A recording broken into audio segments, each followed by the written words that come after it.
வணக்கம். நம்ம நாட்டில இன்னைக்கு நிலைமைக்கு ஒரு பழமொழி சொல்லுவாய்ங்க. "ஆனை இருந்தாலும் 1000 பொண்ணு, செத்தாலும் 1000 பொண்ணுன்னு." அதே நிலைமை மனுஷனுக்கும் வரணும். மனுஷன் இருந்தாலும் 1000 பொண்ணு, செத்தாலும் 1000 பொண்ணுன்ற மாரி அவங்களுக்கு ஒரு இழப்பீடு தொகையை அரசு குடுக்கணும். அரசு நலத்திட்டங்கள மக்களுக்கு குடுக்கணும். மக்கள் செத்துப்போனா நாய் கூட கேவலமா செத்து போயிடுறாய்ங்க. பாவமா இருக்கு. அந்த மாரி ஒரு சாவு வரக்கூடாது.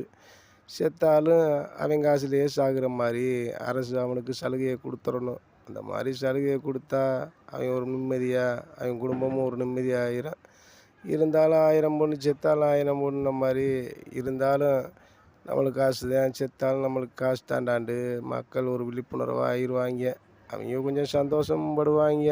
ஏன்னா, நம்மள செத்தவன யார் தூக்கி போடுறா? யார் வந்து பார்க்குறான்ட்டு அவன் ஒரு கவலையில இருப்பான். இது அரசாங்கமே காச குடுத்து அவன தூக்கி போடுற நிலைமைக்கு ஆயிருச்சுன்னா, ரொம்ப சந்தோஷம். அவன் வீட்டுக்கும் ஒரு காசு கிடைக்கும். அதுலயும் அவன் சந்தோஷப்படுவான். செத்து போனாலும் நம்ம பொண்டாட்டி பிள்ளைக்கு ஏதோ அரசு குடுத்துருச்சுடா, இது போதும்டா அப்படின்னு நெனச்சுக்கிருவேன்.